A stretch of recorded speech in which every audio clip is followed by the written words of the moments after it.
Sayaw ka na, uy. Uy, uy, uy. Sayaw ka na, uy. Sayaw ka na, uy. Sayaw ka na, uy. Uy, uy, uy. Sayaw ka na, uy.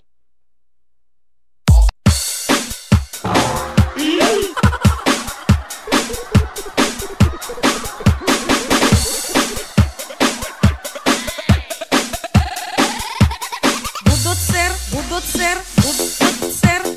Budot, budot sir. Sayaw ka na, uy.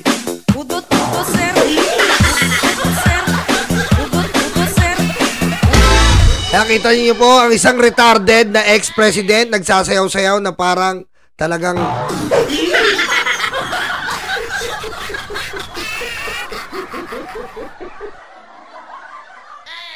Eto, sa'yo na to. Nabash po ang TV5 nakaraan dahil nga po, ang sinabi ng TV5, mahal na mahal ko kayo, ang galing ng post nyo. The people gathering at EDSA's shrine are fighting for a lost cause.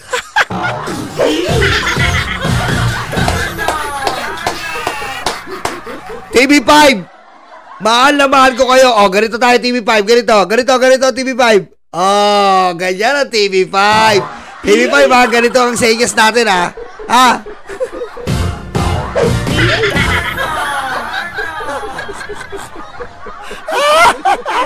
Pinutakte yung TV5 eh. TV5, mahal na mahal ko kayo. Ang ganda ng post ng TV5. Basahin ko lang po. The people gathering at EDSA's shrine are fighting for a lost cause. They are defending corruption because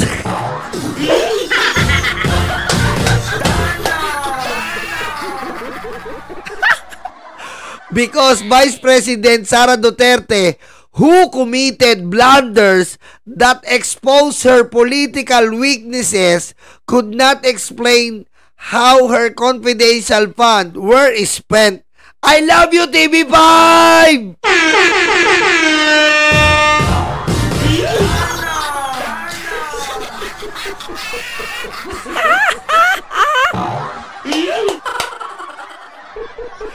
Kaya po ngayon binabas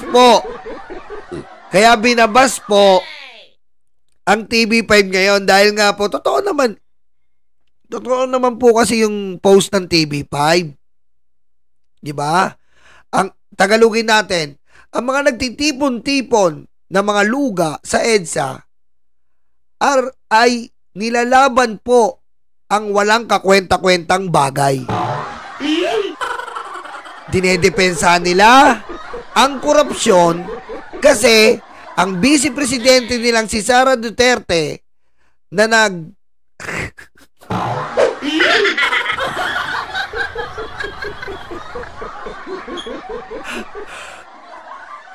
na may pagkakasala po na korupsyon ang nagbulgar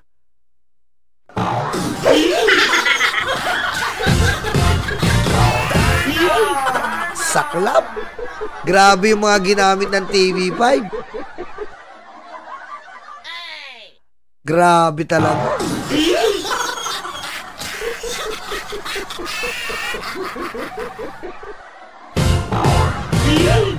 Marcos, mamaya traffic ko.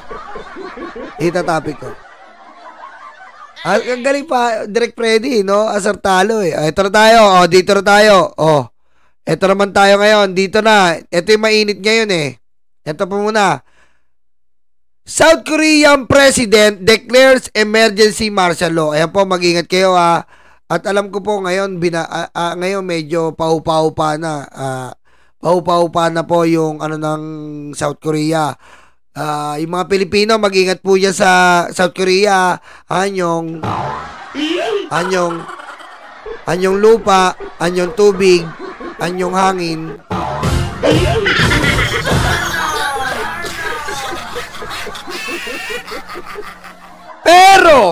Pero, meron na naman pong mga luga ang nasa comment section. Pintahan natin, ha? Pintahan natin. Op.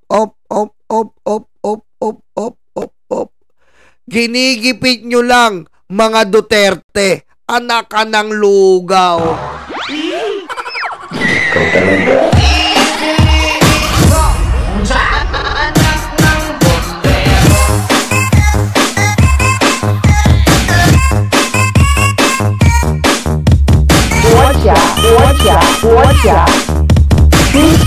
Xi Jinping? Wala na talagang paglagyan ang kalugaan ng mga DDS.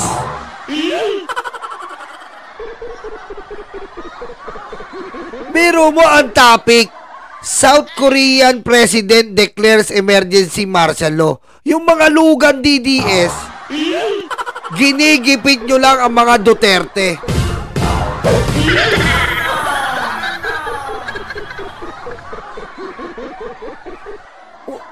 Alam nyo, yung sinasabi nilang, ihiwalay yung FB, ihiwalay na ang citizenship ng mga luga sa mga Pinoy. Di ko na kaya.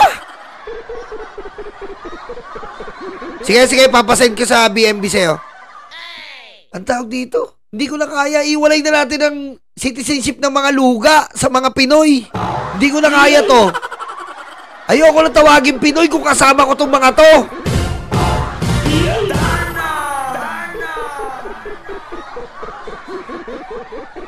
Ayoko na maging Pinoy kung ganyan ang mga kasama kong Pinoy.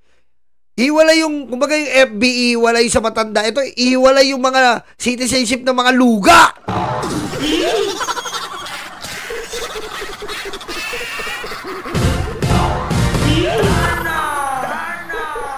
Ang bobo-bobo nyo!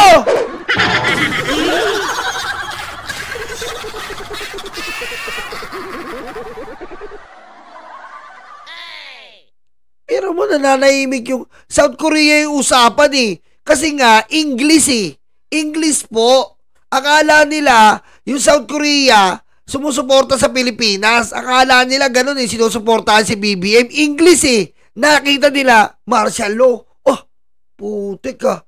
Parang sinasabihan ng South Korea mag-martial law sa Pilipinas ah. English eh. Nakita lang yung word na martial law, kulay blue eh. Ay, puta, pinagtutulungan yung Duterte.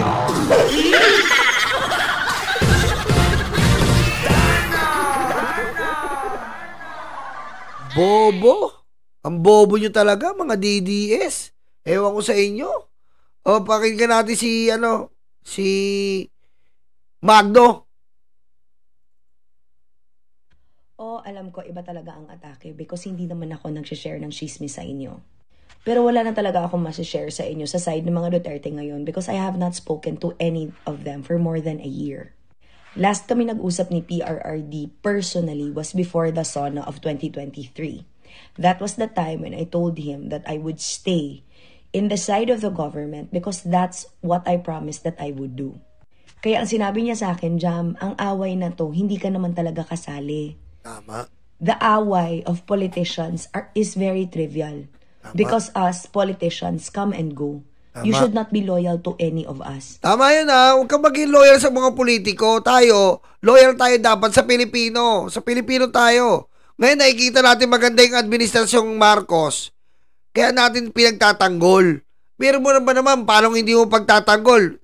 Sinasabi ang adik, may pulburong video. Pagtatanggol mo talaga. Hindi naman ganon. Kaya nandito po tayo, ginigising natin ang mga mamamayan. At tulad yan, wala daw nagawa. Hindi nila nakikita yung mga project. Meron po tayo ngayon magkakaroon po tayo ng solar energy sa Nueva Ecija ngayon. Hindi nila binobroadcast yun. Magkakaroon po tayo ng solar-powered energy sa Nueva Ecija. Ang dami po nun. Ilang kabahayan, ilang lugar ang magkakaroon ng solar energy. Bubuhayin po ang nuclear power plant.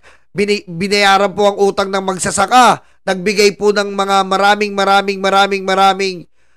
gamit pansasaka. Hindi po yung luma mga bago po na moderno. Yan po ay talagang pinagtatakpan ng mga DD-shit na luga na hindi po natin papayagan, na hindi po natin i-expose ang katotohanan.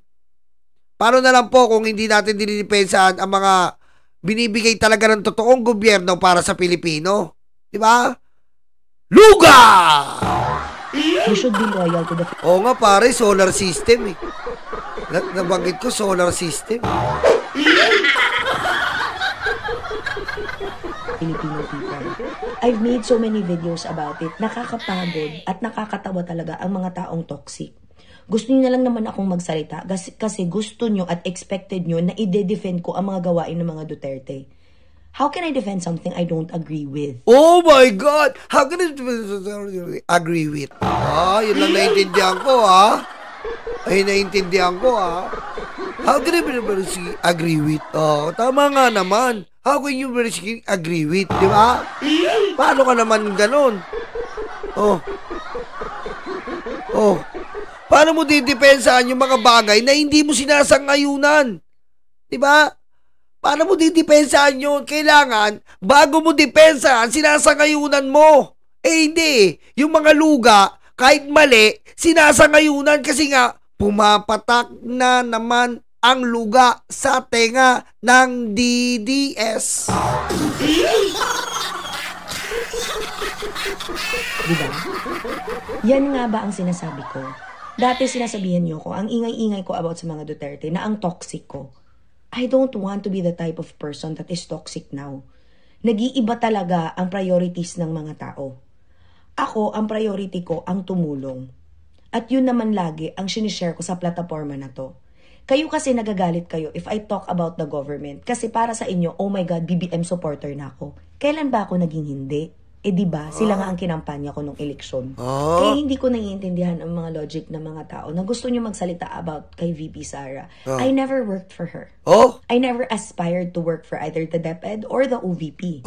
And she has supporters that have been very toxic about me, lying about me. Kung kayo ba nasa lugar ko, would you still want to support? Toxic pala talaga yung nasa paligid ni Sara eh. Toxic! Anong kulay ng mga toxic? Diba? Pag naglalaro ka ng Resident Evil, anong kulay ng toxic chemical? Anong kulay? Anong kulay ng toxic chemical? Di green. Diba? Sister Grace, anong kulay ng toxic chemical? Di green. Yan ang mga didisit. Luga!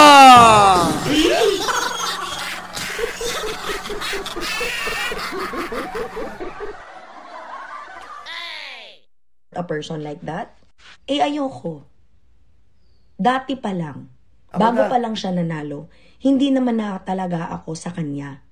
Yes, I spoke about her and Senator Amy at the start of their reign, even up to 2023, because I believed in that tandem. Pero kahit si Senator Amy, di ba, sinisiraan niyo? Oo nga, pati si Amy Marcos. Si Amy Marcos nga, biro mo true thick and thin na kay Sara. Biro mo tong mga DD konting ano lang ni Amy, sisiraan nila. Sasabihin nila kung ano-ano, mangga. Mga kupal eh. Diba? Sinisiraan nyo ang tao na never umalis sa side ni Ma'am Sara. That would even go against her own brother para protektahan si Ma'am Sara. Diba sinisiraan nyo din? Sino may gusto niyan? Oh my God. Diba? Ako ayoko ng ganyan. Hindi ako humihingi ng pasalamat sa suporta ko Pero hindi rin tama na sa lahat ng suporta ko, ang ibabalik sa akin that people would lie about me. And sa dinami-dami na nangyari sa akin at anak ko, sa side ng mga Duterte, I don't want to go back. And ano to, Mami Irene? Ito yung mga alaga ni Digong. Alaga ni Digong dati to. Kaya kasama sila Crisette, sila Sas, yung baklang mukhang may AIDS. Ito yung mga naunang mga vlogger na talagang mga dikit sa mga politiko. Alam yan lahat ni PRRD. Alam yan lahat ni PRRD ang ginawa sa akin at sa anak ko. And kung kayo nasa lugar ko, you wouldn't be as loyal as you are now. Oh my God. There are very loyal supporters of the Dutertes that knew what happened to me. A handful of them. Teko, gawin na lang niya siya Win na lang niya siya. Kaya pag sumuporta ka kay Digong, naku mga walang yayan. Itsura pa lang ng mga DD shit. Mukhang shit.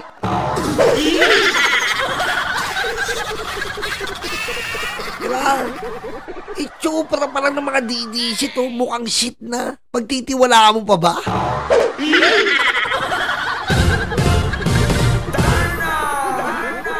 Hirap alang wifi sa ship, mahal. Isang araw, $120. Ano ba Gcash mo, Esiloy? Ano ba Gcash mo? 120... Ay. $120 yan? Magtyaga ka muna. Magtyaga ka muna. Dollars pala eh. Dollars pala eh. Magtyaga ka muna. Punta ka muna sa kapitbahay mo, ha? Magtyaga ka muna, ha? Dollars pala yan. Kala ko pesos. Magtyaga ka muna, Esiloy. Ha? Tyaga lang. Ganyan kasi ang buhay eh. Pag sinusubok tayo ng buhay. So, pag bumitaw ka, huwag kang bumitaw. Kapit ka lang, Esiloy. Ha? Kapit ka lang. Huwag kang bibitaw. Okay? Minsan dadaan tayo sa pagsubok, pigati. Di ba? Kaya, kumapit ka lang. Ha? Dollars pala, hayop ka. Dollars pala. Huwag ka nga mag-comment. Dollars pala eh. Kala ko peso. $20. Putik. Mamatay tayo niyan.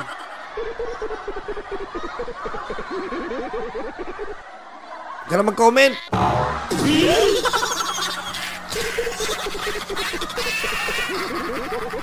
RRD included.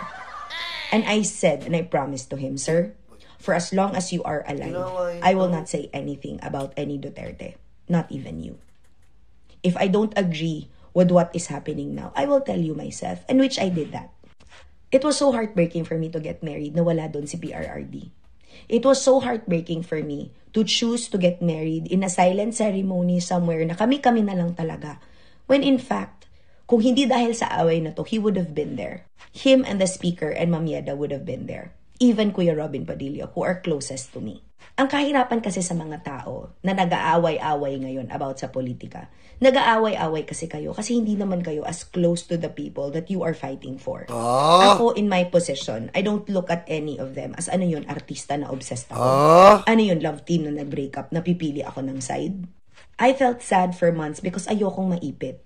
Ayokong maipit dahil finally, nasa trabaho ako na masayang-masaya ako. Volunteer ako sa Tingog Party List. Ang kahirapan yan, galit na galit kayo sa isang bagay because nakakita lang kayo ng Romualdez, automatically maling-mali na. Tama! Yan! Kasi, ang DDS, naka-pattern yan para magalit ka kay Romualdez. Totoo po yan. Kasi si Romualdez po, ang talaga po ipigil sa korupsyon ni Sara Duterte.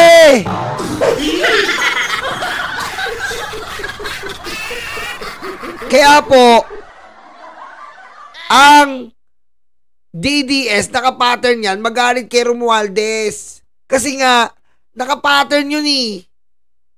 Pinigilan ang mga budget, ang mga pondo ni Sara Duterte. Kaya si Sara galit na galit. Wala na siya makukurap.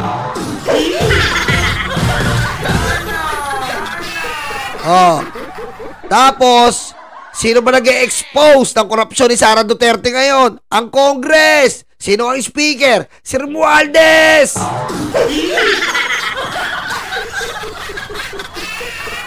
Sabi ni Jam, huwag nyo nga anuin. Kung volunteer siya ng Tingog Party List. Okay. Kasi nga po, yan po ay pagtulong sa kapwa. Hinahaluan niya ng politika eh.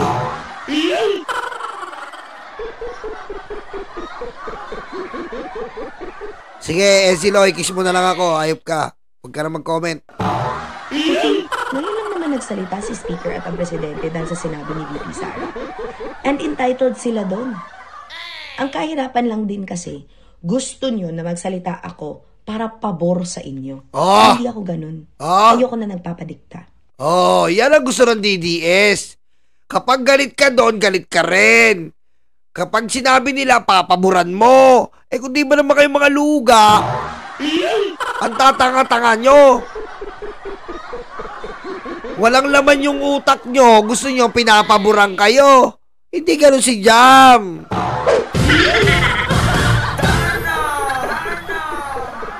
Tapos ngayon, ayoko magpadita, sasabihin nyo bayaran ako. Come to think of it, ibabalik ko nga naman talaga yan sa inyo. Ano nga ba talaga na iambag niyong mga tao Oh. sa akin? Oh. Nung naghirap pa ako at anak ko, di ba pinagtatawanan niyo ko? Nagbebenta ako ng barbecue at takoyaki, di ba pinagtatawanan niyo ko? Hindi ba you're the same people that supports the Dutertes now na forcing me to like your side? Oh, biro mo, kahit nag-iiyaw siya, nagtatakoyaki, marangal. Kesa naman sa inyo, bayadan. Oh. Di ba? Kaya kayo. Alam nyo, kayo mga communication media na DDS, mahiya kayo kasi wala na kayong pagkatao. Ang pagkatao nyo, nabibili. Hindi katulad ni Jam Magno, hindi nabibili yung pagkatao niya.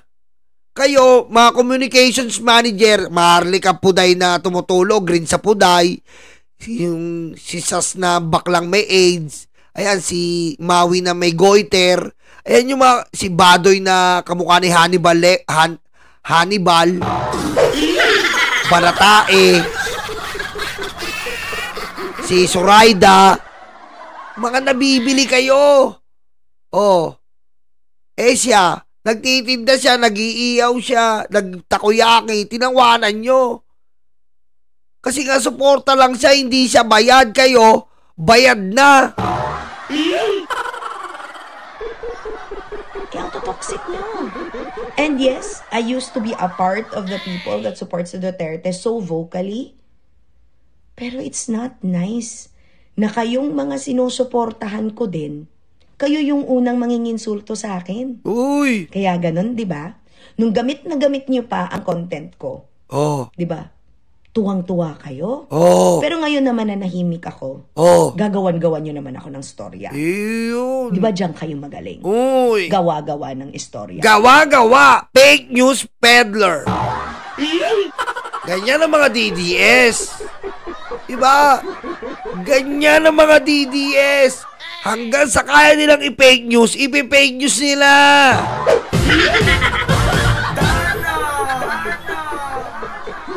Oh. Tayo dito, kitang-kita nyo naman po, kumukuha tayo sa mainstream, kumukuha tayo, nagre-research tayo. Mga DDS, wala. Biro mo, kanina pinakita ko sa inyo, di ba? South Korea, martial law, pumasok pa. Inigipit niyo yung mga Duterte. Ganon ka tangayin DDS.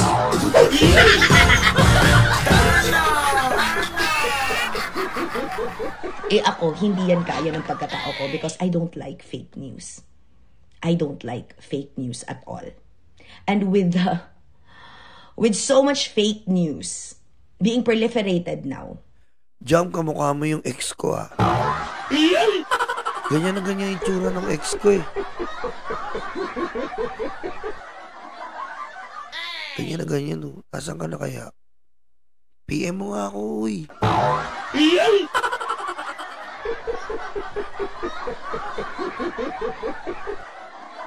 Ganyan na ganyan yung tsura ng ex ko, eh.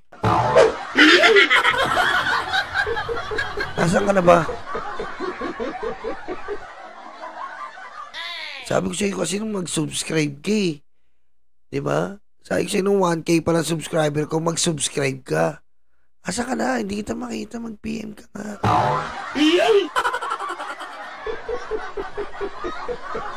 Gaya ex... ex ko medyo chubby.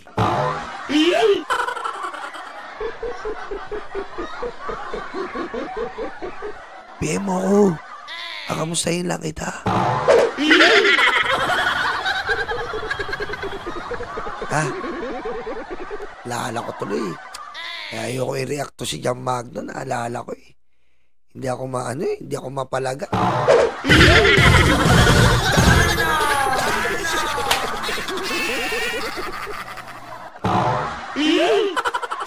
Isip ko na naman. Nakakatawa. Oo, iba talaga ang atake pag ako ang nagsalita. Dahil ayoko pa din talaga ng fake news. Pero ang gusto nyo kasi manahimik ako about sa gobyerno, tumutulong nga ako sa mga tao. Hindi man ako napunta sa DSWD, but programa ng DSWD ang pinamimigay namin sa taong bayan. Yan naman kasi ang trabaho ng tingog. Ang kahirapan kasi, dahil galit kayo sa mga Romualdez, ayaw nyo na nandito ako. Eh dito nga ako nilagay ni PRRD. Oo. Alam niya ang motibo ko kung bakit andito ako. Kasi gusto niya na gawin ko kung saan ako masaya. Oh, patay kayo, barado kayo. Si Diaper pa na naglagay sa kanya yan eh. Oh, patay. Kasi nga, ang mahirap kasi yan, yung iba na hindi naman close sa naka-diaper na bisip na presidente, nagbibida. Akala mo kung sino, mga banata akala mo kung sino. Masaya ako dati na dinedefend si PRRD because I have a connection to him and I speak to him personally. Oh, I speak to And him. what do you want me to do now? Speak about any of the Dutertes when I don't speak to any of them, not even VP Sara. And I don't agree with what she is doing. Sumali ko ba yun? Oh. If I choose to be silent? Oh. Why don't you go to the other people that are connected to her? Why don't you go to the pages of those people that work for her? Oh. Bakit andito kayo sa page ko? Oh, tama. Kumbaga personal kasi niyang kilala sa PRRD. Dati nga kinukuha pa si Jam Magno, tigapalit ng diaper, pero tinanggihan niya, pass. Jam, pwede ka bang tigapalit ng diaper ko? Pass po PRRD kasi mag-aasawa na po ako baka magselos po. Kahit na presidente kayo, pass.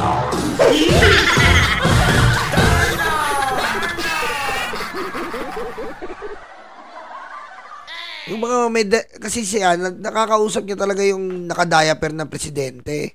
Oo, umiyak ako dati. Oo, mas maingay ako dati. Because dati yun. Do I advocate against them now? I don't. Nagsalita ba ako against them now? I won't. Because I made that promise to PRRD. Because what I have with them is an actual friendship. What you have with them is fanaticism. We are not the same. Ang hirap-hirap nun na ang tingog ang sinusuportahan ko dahil trabaho lang naman, walang personalan. Tama. Gusto nyo, mag-isip ako katulad nyo. Tama. Kaya nga nandyan kayo at nandito ako. Kasi ganyan kayo mag-isip. Nadadamay ang taong bayan sa away sa taas. Tama. Marami kami na naniwala, na naiipit. Ako, iniipit nyo ko. Dahil ayokong sumabay sa gusto nyo na content. Because ang gusto nyo na content, na i-defend ko si Ma'am Sara, hindi ko kayang gawin yun dahil hindi ko naman alam ang ginagawa niya. Patay! Kaya pala, siya sabi ko sa inyo, naunawaan nyo na. Naunawaan nyo na, nakikiusap sila, may mga agent sila, nakikiusap, i-defend si Sara sa mga vlogger. O, kita mo siya, influencer. Pinapakiusapan siya na i-defend din si Sara. Kasi nga, wala na po, lubog si Sara ngayon. Lubog na lubog si Sara. Kaya kailangan niya ng mga magdidepensa. Yung mga communication manager na DDS, mga tanga!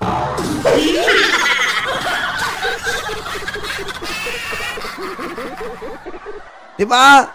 Kaya naghahanap sila ngayon. Ngayon, nag-approach sila kay Jam na i-defend mo naman si Sara. Kasi wala, lubog si Sara ngayon. Diba? Lubog na lubog. Tapos dinidepensa pa ng mga vlogger. Katatanga!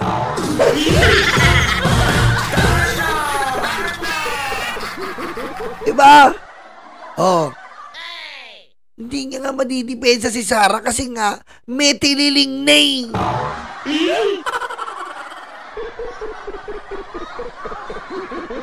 Mahirap po i-depensa yung may tililing. Diba? Pag nagagalit, talaga sumasabog ang tililing. Dahil ayokong malaman. Dahil ayokong madamay. Hindi fair na nandito ako sa tingog. Diba? Na andyan pa din ako, na magsasalita pa din ako, at magde-defend pa din ako sa mga Duterte. Kahit hindi naman yun gusto ko. Gusto ko ay nandito ako sa taong bayan. Na walang pinipiling side. Na nanenerbisyo ako, na wala ako at hindi ako nagtatanong, Unitin ka ba? Lenny ka ba? Hindi. Kaya nakakatawa na kayo, ganyan kayo mag-isip. Hindi tayo pareho. Kaya nga ba Dya Magno ako at ganyan lang kayo. Oh! Kaya nga diba, gusto nyo na ako ang magsalita about politics and I still do. Oh. But, Kasi pag nagsalita siya, malaman. Kasi, dikit siya Duterte. Gusto ng mga didisit na luga, gamitin na naman siya. Ipagtanggol si Sara ngayon sa kinilalagyan. Sabi niya, no.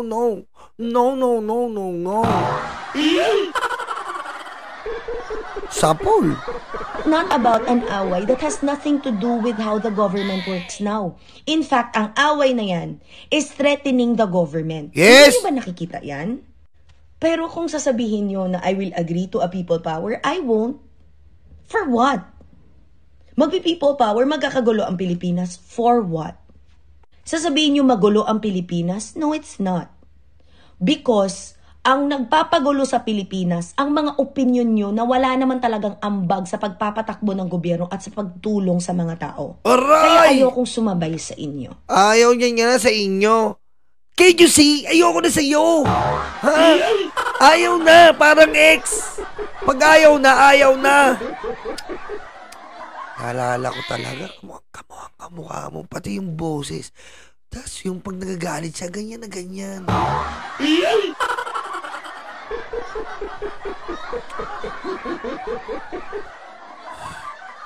Miss ko tuloy yung ex ko. Kung galit kayo, magalit kayo. If you lie about me, sanay na ako dyan. But I will continue to help and I will continue to work for the benefit of the many Filipino people who believe in me. Kung hindi kayo kasali, di wag. Bye! Miss you.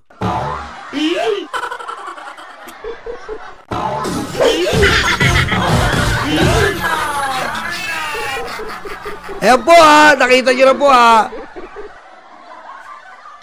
Tila, nauubusan na po. Ayan, nakita nyo po at narinig. Nauubusan na po ng mga opsyon ng mga DDS Luga kung sino po ang magtatanggol sa BP Sara nila.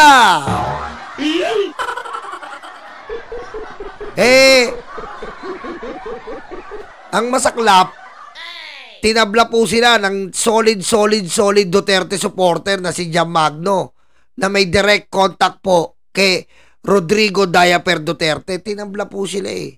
Sabi niya, ba't ko pagtatanggol si Sara? What the hell?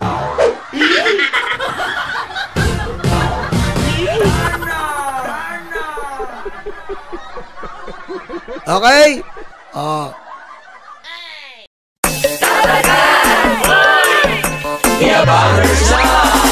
Handa na ba kayo mga Dabarkads? Eto na sila, The Bangers, sa pangunguna ni Tamski. Kamusta mga kababayan ko? Dapat lang malaman nyo, andito si Tamski, ang abang lingkod nyo na magbibigay at maghatid ng mga balitang solido at talagang para sa Pilipino. Hindi rin magpapahuli si Nyolo. Kamusta mga karayuma, Nyolo Bontit at your service. At siyempre, ang muse ng grupo, si Tita Missy. What's up mga libag? Naghilod na ba kayo? Ako nga pala ang inyong Tita Missy, ang impaktang reyna ng mga libag. Mawawala pa naman sa eksena ang VMB family. Kaya mga kalibag, tutok na. The Bangers.